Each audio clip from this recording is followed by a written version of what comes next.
it. Sex need not be so tactic, for there's nothing wrong with it. God designed it and made it. It's here for profit.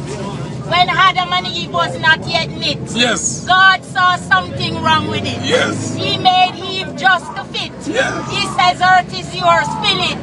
So there's nothing wrong with it. Nothing. But for people not yet knit, to even dare to taste of it, fornication they commit.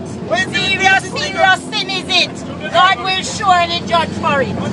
If you're already knit and even seek another fit, it's adultery you commit. You must now repent of it, for you can't be saved with it. Man with woman, God planned it. Man with man, no place for it. Man with beast, disgrace on it. Woman with woman, drop it. God forgives if you stop it. Husband and wife, that's it. Father, daughter, not a bit. Brother, sister, none of it. Children could be born and fit. And your name in shame by it. God wants us to enjoy it. But such he did prohibit. Nor hates and others like it. So stay within the limits and never you'll regret it. Don't neglect your wife a bit. Don't deny your husband a bit. Unless he or she permits. Or if he or she should stray a bit, you would be the cause of it.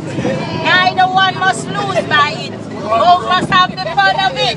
And be temperate in it. And give praise and thanks for it. As we learn in Holy Writ, in heaven there'll be none of it.